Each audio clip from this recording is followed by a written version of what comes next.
வணக்கம். இது CoWIN blue tarot. இன்னைக்கு நம்ம என்ன பார்க்க போறோம் அப்படின்னா, ரிஷப ராசிக்காரவங்களுக்கு ஜூன் 16ஆம் தேதியிலிருந்து ஜூன் 30ஆம் தேதி வரை எப்படி இருக்கு அப்படிங்கிறத பார்க்க போறோம். ஞாபகத்தில் வச்சுக்கோங்க, இது பொதுவான ரீடிங் தான். சில பேருக்கு இந்த ரீடிங் பொருந்தும், சில பேருக்கு பொருந்தாது. ஆகையால பொருந்தினதை எடுத்துக்கோங்க, பொருந்தாததை தயவு செய்து தவிர்த்துருங்க.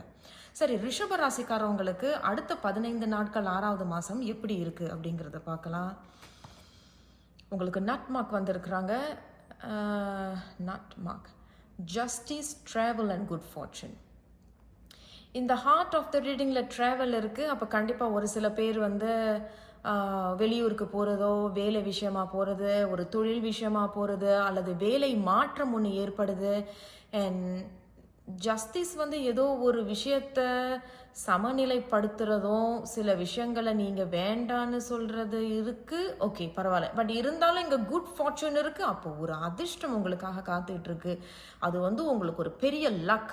அண்ட் குட் ஃபார்ச்சூன் அப்படிங்கிறது அந்த சக்கரம் இப்போ உங்கள் ஃபேவரில் சுற்றுது. இப்போ நீங்கள் ஏதேனும் ஒரு முடிவு, நீங்கள் வந்து ஒரு விஷயம் நீங்கள் எடுக்கிறதா இருந்ததுன்னா அது உங்களுக்கு சாதகமாக அமைகிறதா சொல்கிறாங்க. சரி, இருந்தாலும் இவங்களும் ஒரு ஆரக்கல் கார்ட் தான். இவங்க வந்து நம்ம கடைசியாக பார்க்கலாம். இவங்க நமக்கு என்ன ஆலோசனை, ஆறுதல் இதுன்னு சொல்கிறதா இருக்கலாம். அதை நம்ம இங்கே வச்சிடலாம். ஸோ இங்கே இவங்க உங்களுக்கு 5 செய்திகள் வந்திருக்கிறாங்க. 1 2 3 4 5. உங்களுடைய முதல் செய்தி என்ன சொல்கிறாங்கன்னு பார்க்கலாம். 7 of Wands. உங்களுடைய ரெண்டாவது செய்தி The Wheel of Fortune. Yes, ரொம்ப நானே எக்ஸைட்டடாக ஆகிட்டேன்னா, wheel of fortune, good fortune. அப்போ ஏதோ ஒரு அதிர்ஷ்டம். இந்த வாட்டி சக்கரம் வந்து உங்களுடைய ஃபேவரில் சுற்றுது. இப்போ நீங்கள் எதில் தொட்டாலும், என்ன முடிவு எடுத்தாலும், இப்போ ஏதாவது ஒரு விஷயம், இப்போ இந்த ஜஸ்டிஸ் இருக்குது, ஏதோ ஒன்றும் ஒரு விஷயத்த முடிவு எடுக்கிறீங்க, இல்லை கோர்ட்டில் ஒரு கேஸ் போதுன்னா இப்போ உங்களுக்கு சாதகமாக முடியும் அப்படின்னு சொல்கிறாங்க. இருந்தாலும் மற்ற செய்திகளையும் பார்த்துட்டு சொல்லலாம். மூன்றாவது 7 of Pentacles.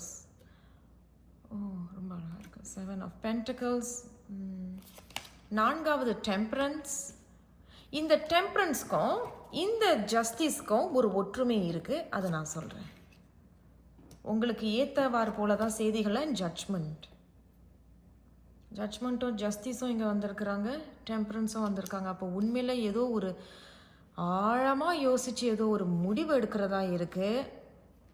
ஒரு சில பேருக்கு கோர்ட்டில் இப்போ ஏதோ கேஸ் போய்கிட்டு இருக்கலாம், ஆனால் தீர்ப்பு எது உங்கள் பக்கம் இருக்குது. ஒரு சில பேர் வந்து என்ன ஒரு வாய்ப்பு ஒன்று கொடுக்குறீங்க, பரவாயில்ல அப்படின்னு சொல்லி. சரி, இந்த 7 of Wandsலேருந்து பார்த்துக்கிட்டு வரேன். ரொம்ப அழகான வந்திருக்கிறாங்க. அண்ட் சங்கடத்தில் இருக்கிற மாதிரி எந்த செய்திகளும் இங்கே இல்லை. ரொம்ப நேர்மறையான செய்திகளாக தான் தெரிகிறாங்க. இருந்தாலும் பார்க்கலாம் அவங்க என்னென்ன செய்தி சொல்கிறாங்கன்னு. 7 of Wandsங்கிறது ரொம்ப கிரவுண்டடாக இருக்கிறீங்க. இந்த 7 of Wands எதுக்காக ஒருத்தவங்களுக்கு இந்த ரீடிங்கில் வரும் அப்படின்னா, உங்களையே எல்லாத்துலேயுமே, இப்போ உங்கள் பேர் வந்து ஜான்னு வச்சுக்கோங்களேன், இல்லை உங்கள் பேர் முத்து அப்படின்னு வச்சுக்கோங்களேன், அந்த முத்து பேரையே பயன்படுத்தி எல்லாத்துலேயுமே சொல்கிறது, முத்து தான் சொன்னார், முத்து தான் இதை பண்ண சொன்னார். நீங்கள் சொல்லியிருக்க மாட்டீங்க, ஆனால் உங்கள் பேரை சொல்லி அந்த மாதிரி செஞ்சுருப்பாங்க. பட் இந்த முறை நீங்கள் வந்து அதாவது இது இனிமேல் இந்த மாதிரி நடக்காதுன்னு சொல்லி ரொம்ப தெளிவான சில முடிவுகளை நீங்கள் எடுத்து முன் வைக்கிறீங்க. இந்த மாதிரிலாம் வச்சுக்காதீங்க என்கிட்ட. அது ஏதோ ஒரு விஷயத்த நீங்கள் முன் வைக்கிறீங்க. நீங்களும் ஒரு கோடு ஒன்று போடுறீங்க, எல்லைகள் வைக்கிறீங்க. எல்லைன்னா பவுண்டரிஸ். அப்போ சில பேர்கிட்ட பேச்சுவார்த்தை நீங்கள் வச்சுக்கிட்டாலும் கூட அப்படியே நீங்கள் கட் அண்ட் ரைட்டாக சொல்லிடுவீங்க, ஏய் இந்த மாதிரிலாம் என்கிட்ட பேசுகிறாள் வச்சுக்காத, இதுதான் நீ சொல்லணும், இதை தான் நீ பேசணும். அந்த மாதிரியான ஒரு இதாக இருக்குது. அப்போ 7 of Wands அப்படிங்கிறது முன்னாடி நீங்கள் ரொம்ப அமைதியாக இருந்திருப்பீங்க. பட் இப்போது நேராக வந்து சில விஷயங்களை பேசுறது, எல்லை வைக்கிறது, அதை எல்லைன்னா பவுண்டரிஸ் வைக்கிறது, இது மாதிரி என்கிட்ட நடக்காது. பட் இது ஒரு பக்கம். இன்னொரு பக்கம் அவங்க என்ன சொல்கிறாங்கன்னா, கிரவுண்டிங்காக இருக்கிறது. கிரவுண்டிங் என்ன, இப்போ நீங்கள் ஒரு விஷயத்தை நீங்கள் செய்கிறீங்க, ஒரு தொழில் ஒன்று ஆரம்பிக்கிறீங்க, புது உத்தியோகத்துக்கு போகிறீங்க, இல்லை ஏற்கனவே ஒரு உத்தியோகத்தில் இருக்கீங்க, அங்கே உங்களுக்கு ஒரு ப்ரொமோஷன் கிடைக்குதுன்னு வச்சுக்கோங்க. இப்போ நீங்கள் வந்து உங்களுடைய இதில் நீங்கள் இருந்து செய்வீங்க. அதாவது நான் காட்டுறேன் பாரு நான் யாருன்னு. ஏன்னா அதுக்கு படி பார்த்தீங்கன்னா உங்களுக்கு ஒரு அதிர்ஷ்டம் இருக்குது. அப்போ நீங்கள் இப்போ தான் உங்களுடைய பவருக்கு வரீங்க. அண்ட் இதில் என்ன ஒரு ஆச்சரியம் பார்த்தீங்கன்னா, த ஹார்ட் ஆஃப் த ரீடிங்கில் உங்களுக்கு 7 ஆஃப் பென்டக்கிள்ஸ். இந்த 7 ஆஃப் பென்டக்கிள்ஸுங்கிறது இண்டிபெண்டன்ஸ், தனிச்சு நின்று செயல்படுறது. தனிச்சு நின்று செயல்பட்டாலும் கூட அதில் ஒரு வளர்ச்சியும் முன்னேற்றமும் இருக்குது. ஒரு சில ரிஷப ராசிக்காரவங்க ரொம்ப நாளாக தனிச்சு நின்று வேலை பார்த்த விஷயங்களுக்கு இப்போ தான் ருசி பார்க்க போகிறீங்க.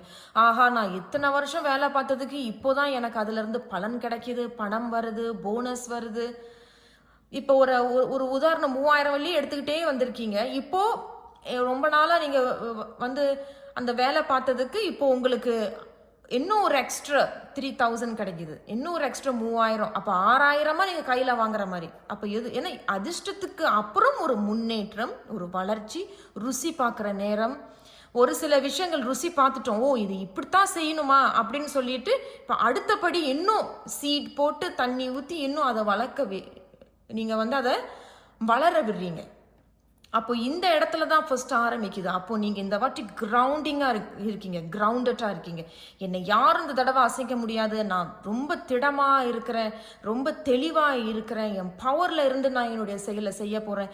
இனிமேல் யாரும் தேவையில்லாமல் சம்மந்தம் இல்லாமல் என்னுடைய பேரை இன்னும் தேவையில்லாத இடங்களில் என்னை பயன்படுத்தக்கூடாது. ஸோ இந்த வாட்டி ரொம்ப கட் அண்ட் ரைட்டாகவும் இருக்கீங்க. ஏய் இது சொல்லாத, ஏய் இது பண்ணாத, அந்த மாதிரி. அண்ட் ஒரு பெரிய ஒரு ஃபார்ச்சூன் இருக்குது. ஒரு விஷயத்தை நீங்கள் ஆரம்பிக்கிறீங்க, இதை நீங்கள் செஞ்சீங்கன்னா இங்கே உங்களுக்கு ஒரு அதிர்ஷ்டம் காத்துக்கிட்டு இருக்கு. அப்போ நீங்கள் உங்கள் பவரில் இருந்து எல்லைகள் போட்டு பவுண்டரிஸ் போட்டு உங்கள் பவருக்கு செய்யும் பொழுது சில விஷயங்கள் நீங்கள் தொடுறீங்களோ, சில விஷயங்கள் நீங்கள் செய்கிறதா இருந்தாலும் அங்கே உங்களுக்கு அதிர்ஷ்டம் சக்கரம் இந்த தடவை உங்கள் பக்கம் சுற்றுறாங்க. அப்போ செய்கிற விஷயங்கள், எடுக்கிற முடிவுகள் எல்லாம் உங்களுக்கு அதிர்ஷ்டம் தரக்கூடியதாக இருக்குது. இங்கேயும் நான் சொன்னது போல் ஒரு முன்னேற்றம் இருக்குது, வளர்ச்சி இருக்குது, ருசி சாப்பிட்ற நேரம் வந்துருச்சு. ஆஹா, இவ்வளோ நாளாக அந்த மாங்காய் வளர்ந்ததுக்கு இப்போ தான் 4 மாங்காய் காய்ச்சி வந்திருக்கு, இப்போ தான் அந்த மாங்காவை நான் ருசிக்க போகிறேன், அந்த மாதிரியான இது. பட் இதுலேயும் முன்னேற்றம் இருக்குது, வளர்ச்சி இருக்குது, அதிர்ஷ்டம் இருக்குது. ஏன் இந்த அதிர்ஷ்டம் எப்படி சொல்கிறீங்க அதிர்ஷ்டம்னா? என்றைக்குமே இங்கே நல்லா கவனிச்சிங்கன்னா எல்லாமே இங்கே மஞ்சள்லாம் இருக்குது இல்லையா, அந்த சூரியன் அப்படிங்கிறது ரொம்ப நேர்மறையான ஒரு செய்தி. இன்னொரு செய்தி ஒன்று சொல்லிடுறேன், ஓகே அதே தான், நேர்மறையான ஒரு செய்தி இல்லையா. அப்போது அந்த நேர்மறையான செய்தி பாசிட்டிவாக இருக்கும். ஸோ நீங்கள் இதில் நம்ம இத்தனை வருஷம் தோல்வியில் சந்திச்சிருப்பீங்க, வெற்றிகளும் பார்த்துருப்பீங்க. பட் அது எப்படி இனிமேல் இது ஆரோக்கியமாக இந்த மரத்தை வளர்க்கணும் அப்படிங்கிறத அந்த தோல்விகள் மூலியமாக, அனுபவங்கள் மூலியமாக, அதிர்ஷ்டங்கள் மூலியமாக, இன்னும் அந்த வளர்த்த அந்த ஒரு மரத்தை மூலியமாக நான் சொல்கிறேன், அது மூலியமாக இப்போ இன்னொரு விஷயத்தை நீங்கள் உருவாக்குவீங்க, ஆரம்பிப்பீங்க, தண்ணி ஊற்றுவீங்க. அப்போ ஏற்கனவே ஒரு கடை வச்சுருக்கீங்க, ஆரம்பத்தில் ரொம்ப சிரமப்பட்டிருப்பீங்க, என்ன இது, ஏன் நான் கரெக்டாக தானே ஆரம்பித்தேன், சரியாக ஆரம்பித்தேனா அப்படின்னு. இப்போ படிப்படியாக நீங்கள் கற்றுக்கிட்டே இப்போ அதில் ஒரு அதிர்ஷ்டத்தை பார்க்குறீங்க. இப்போ இது இப்படித்தானா, ஓகே அப்படின்னு சொல்லிட்டு இன்னும் ஒரு கடையை ஒன்று ஆரம்பிக்கிறதா இருக்குது அப்படின்னு சொல்ல வரேன். அந்த முதல் கடையோட அனுபவத்தை வச்சு 2வது கடையை நீங்கள் திறக்கிறதா இருக்குது.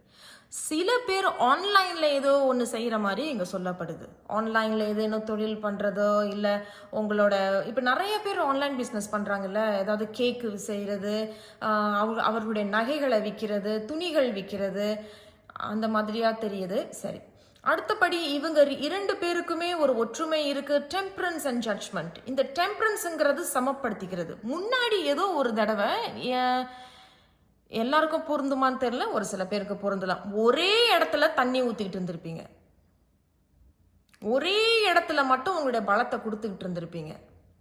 பட் இப்போ சமப்படுத்துக்க போறீங்க, ரொம்ப சமநிலைக்கு கொண்டு வர போறீங்க. ரொம்ப தெளிவாக யோசிச்சு யார் மூலியமா ஒரு ஆலோசனை அல்லது உங்களுக்கே ஒரு ஆலோசனை பிறந்திருக்கும். ஏன்னா இங்கே ஏதோ ஒரு பவரில் நீங்கள் வரீங்கன்னு நான் சொன்னேன் இல்லையா, பவுண்டரிஸ். ஸோ இதுக்கப்புறம் தான் உங்களுக்கு இது ஆரம்பிக்குது. அப்போ இது உங்கள் கையில் இருக்குது. நீங்கள் அந்த பவருக்கு வந்தீங்கன்னா உங்களால் சமநிலைக்கு வர முடியும், பேலன்ஸ் பார்க்க முடியும், 2 இடத்துலையும் ருசிக்க முடியும்னு சொல்ல வரேன். 2 இடத்துல ருசிக்க முடியும். இப்போ ஒரு கடைக்கு மட்டும்தான் நீங்க கவனம் செலுத்தியிருப்பீங்க. இப்போ 2வது கடைக்கும் நீங்க கவனம் செலுத்தக்கூடிய அளவுக்கு சமநிலை வரும். அப்போ 2 இடத்துக்கும் சமநிலை. ஒரு சில பேரு உறவு மத்தியிலையும் வந்து 2 பேரு உங்களுடைய லைஃப்ல யாராவது இருக்கிறாங்க. அதாவது கணவன், மனைவி இன்னும் ஒருத்தவங்க இருக்கிறாங்க அப்படின்னா, சில பேர் அதை நீங்க வெட்டி விடுறீங்க. அது எனக்கு வேண்டாம் அப்படின்னு அதை தவிர்த்து வந்துடுறீங்க. ஓகே, அப்படின்னு இங்க சொல்றாங்க. இவங்களும் அதான் சொல்றாங்க. ஓகே, இது ஒரு பக்கம் இருக்கு. சில பேர் உத்தியோகம், தொழில் மூலமாக 2 இடத்துக்கும் சமநிலை கொடுக்குறீங்க. இந்த இடத்துக்கும் தண்ணி ஊற்றி வளர்க்குறீங்க, இந்த இடத்துக்கும் தண்ணி ஊற்றி வளர்க்குறீங்க. அப்போ ஒரு சமப்படுத்துறீங்க. அப்போ இதுக்கு முன்னாடி சேத்துல ஒரு காலம், ஆற்றுல ஒரு காலம் இருந்திருப்பீர்கள். இப்பொழுது உங்களுக்கு ஒரு தெளிவு பிறந்திருக்கும்.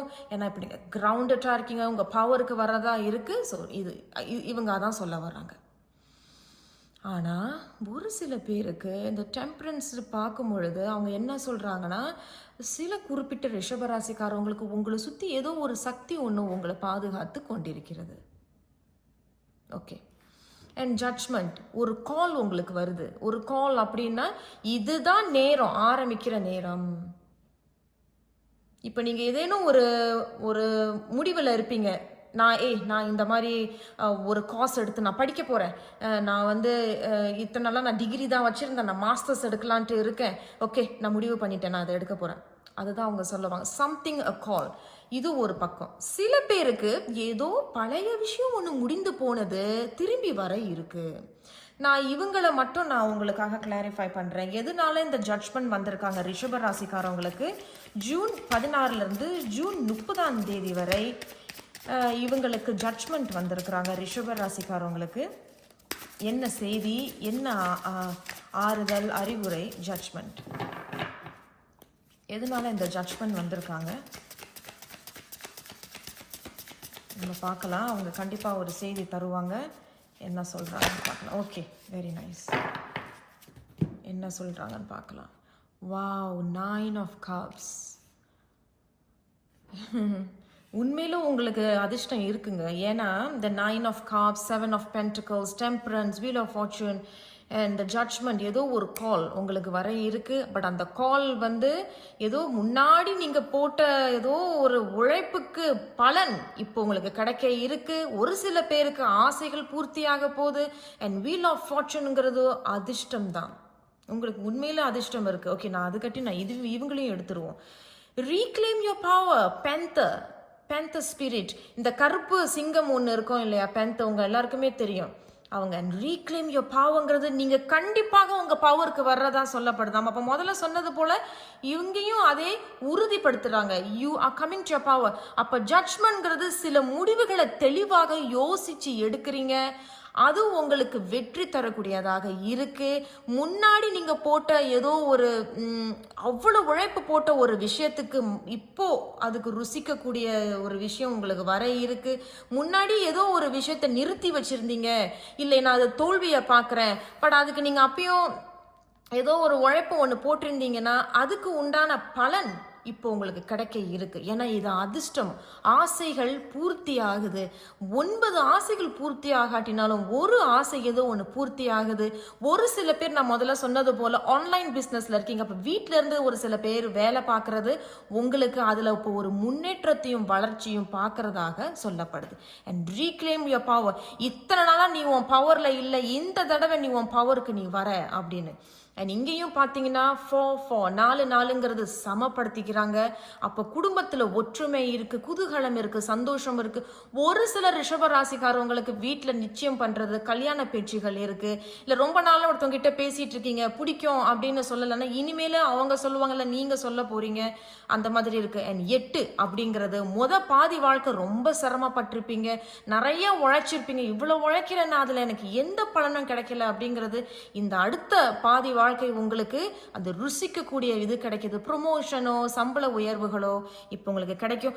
ஒரு சமமா ஒரு எப்படி சொல்றது, அது வந்து இப்போதான் ஒரு அஸ்திவாரம் ரொம்ப ஸ்ட்ராங்கா இப்போ நிக்க போகுது. அந்த மாதிரி தான் இது. So come back to your power அப்படிங்கிறாங்க. ஸோ ரிஷப ராசிக்காரவங்களுக்கு இந்த 6வது மாதம் ஜூன் 16 30 வரை ரொம்ப நல்லா இருக்கு. Come back to your power. உங்க பவருக்கு வாங்க.